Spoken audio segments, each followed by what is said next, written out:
Welcome. The very first conversation about Power of Story was between me, a foster mom, and my bonus kid in June of 2021.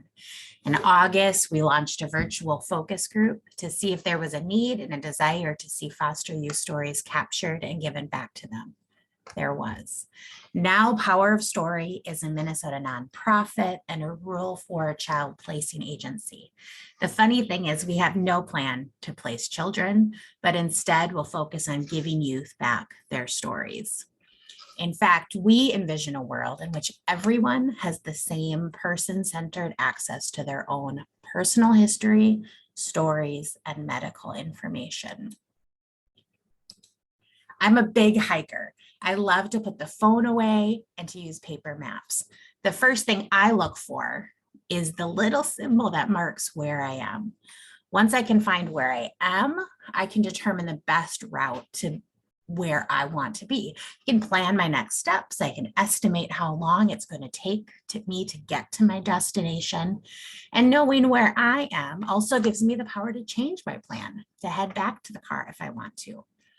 But what if there was no "you are here" symbol on a map? Without that grounding information of knowing where you are, navigation of any kind is guesswork. With no symbol, I might be close to my destination or I might still be miles away. The map simply wouldn't be helpful. I can imagine it can feel like this when you have limited or inaccurate information about yourself and your history, like many fosters and adoptees do. Thus, the "you are here" symbol is a part of the Power of Story logo. We help fosters and adoptees answer the question, where am I and who am I, so that they can see where they are and how they got there. And more importantly, so they can decide where they want to go next. Most people take for granted having access to their medical history. Having medical history helps doctors diagnose a health issue and helps prevent future disease. Adults who experience multiple foster home placements try to piece the information together for themselves. But what happens when a need arises and this information is missing? What if all you have is a blank page? A foster youth recently shared that he had been tested for various disorders over the years and received multiple diagnoses, but none of them really fit until he learned that his birth family has a long-running history of autism. Had his carers known about this earlier, his medical treatment could have looked vastly different. Power of Story is committed to helping youth in the child welfare system gather this information so that they can attain the same degree of knowledge that most of us have about our history. I'm Elisa Mathieson. I'm the founder and executive director of Power of Story.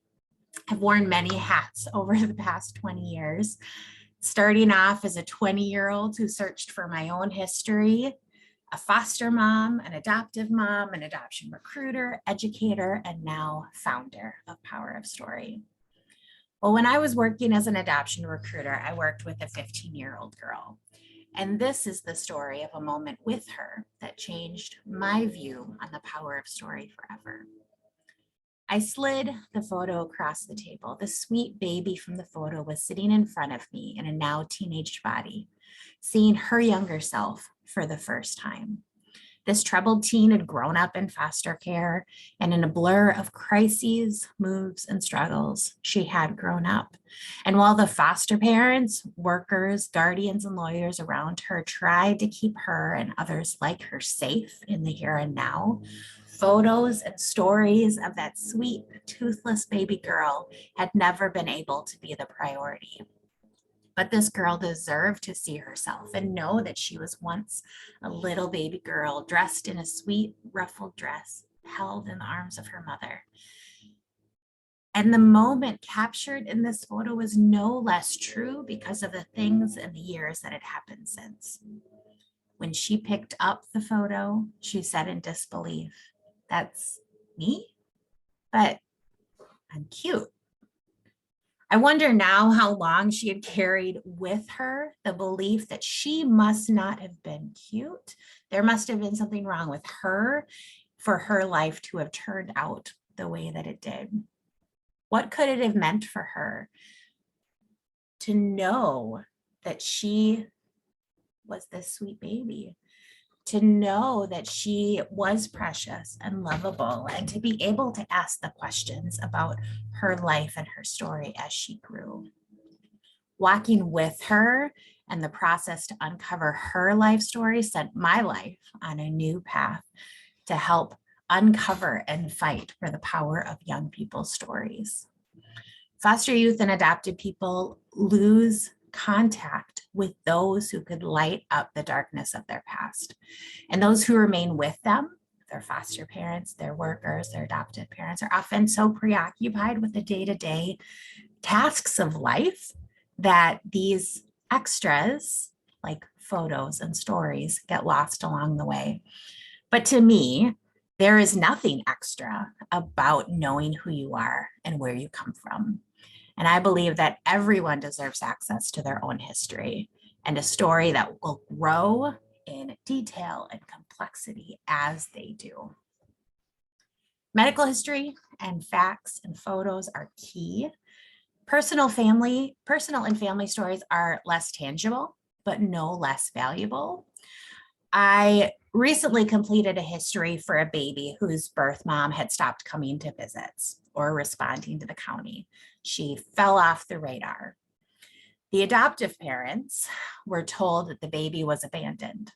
But during the lifebook process, the baby's mom said that she wanted to have her daughter be safe, to have a life free of drugs. She wanted her daughter to be safe, stable. And so she made a decision to let her go. Knowing this didn't change the facts of the story. Visits were missed, contact was cut off, rights were terminated, the baby was adopted.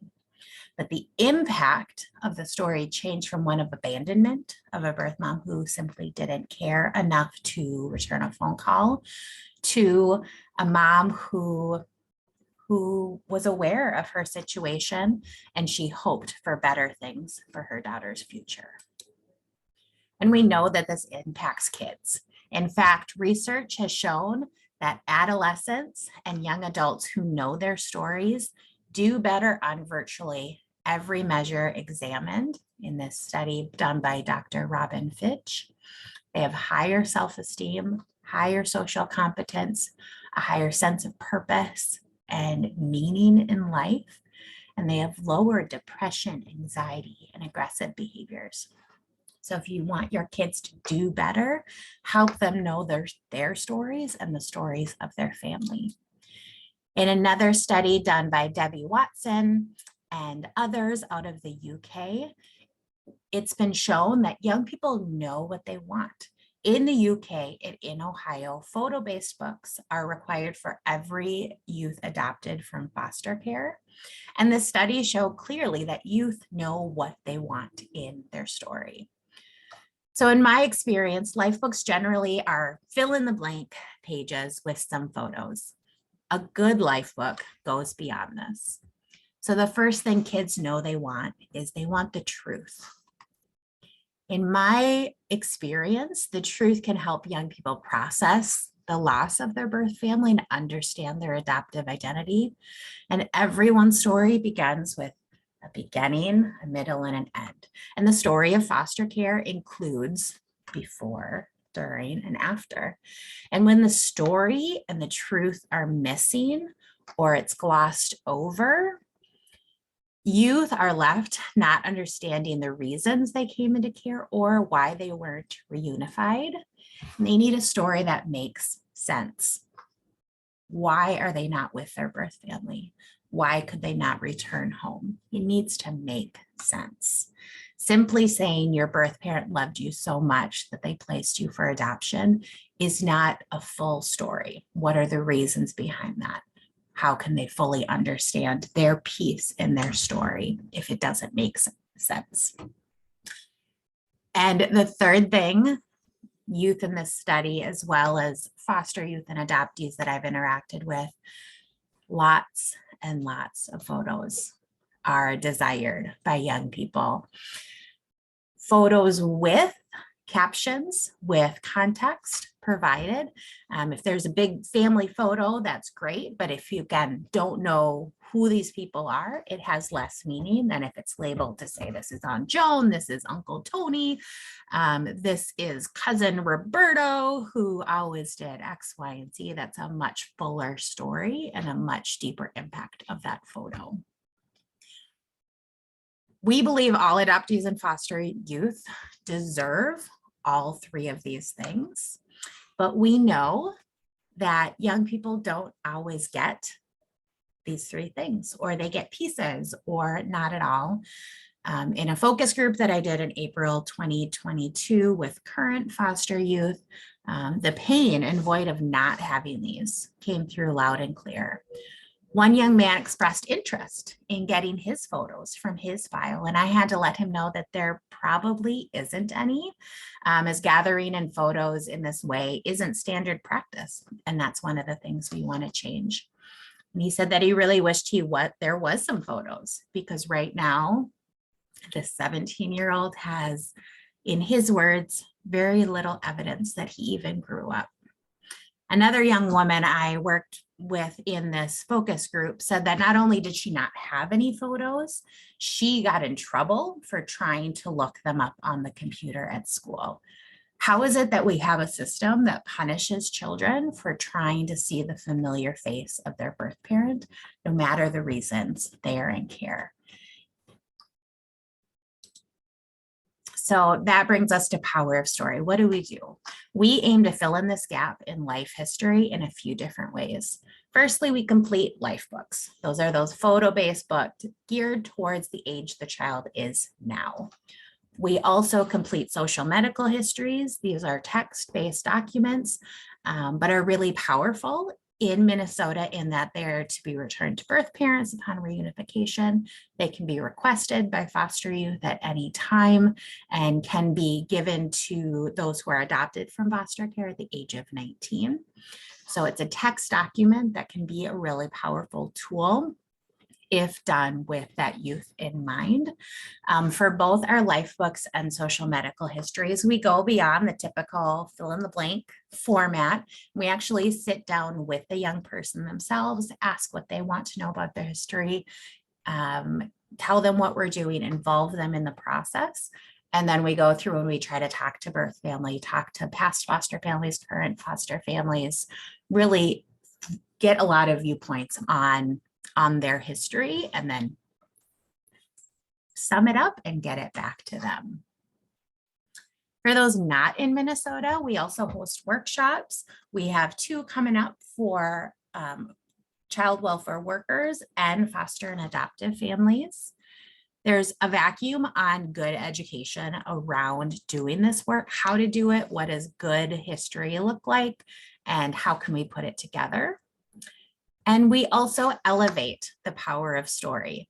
So we are having conversations like this, saying this is important, it's not extra. How can we do better as a system and as a society and as parents to ensure that as the adults in these young people's lives, that we are doing our due diligence to preserve and save not only the things that are required for the court case, but the things that this person will care about as they grow up. So the immediate health and safety of youth is imperative, but so is capturing the essence of their story and medical information long-term. So if you want to get involved, how can you do that? So the first thing you can do is attend or share a workshop. So if you're working with a family who has expressed interest in wanting to do a life book, send them our way. If you want to attend as a professional, we are offering 2 workshops right now in June and July. The first 100 registrations for each are free. So once you're done here, go ahead and sign up for that. We would love to have you participate in those. We'd also love if you want to share your wisdom. So if you want to come to our website, powerofstory.us, we have a couple open surveys going. We have a couple work groups coming up We really want to involve the community in having these conversations at a grassroots level to say, how can we change our current system where that 17-year-old boy wants photos and we know they probably are not in any file anywhere? How do we change that? Not only for the few youth that we work with, but nationwide and worldwide, because these are not just Minnesota issues for sure. You can also donate. We're a baby brand new nonprofit organization, so we have a shoestring budget and every donation helps. We would love to talk with you if you want to, put your money into what we're doing and support us along the way. And then if you want to contract with us to actually have us complete social medical histories, complete life books, or to set aside some workshop time for you or your organization, please reach out, give us a call. I will put a link in the chat or in the show notes about how you can connect with us and all of those. If you are outside of Minnesota and you want to contract with us, get in touch. Workshops, easy, no problem. We can absolutely do that. For completing life books or social medical histories, we'll just have to look at the laws of your state and see what licensure and what insurances are required to do that, and then talk about how we could do that well over Zoom and virtually. So I just want to thank you all for taking the time to learn more about Power of Story. I would love to connect in the future. Please shoot me an email. The elisa@powerofstory.us comes directly to me, and I would be happy to talk with you. I just want to read this powerful quote from a former foster youth, Adam Starks. "We need to know our history to succeed in the future. It's extremely difficult to wander through life without knowing your past. The void haunts and revisits you in unexpected ways if left unchecked." We want to help fill in those gaps.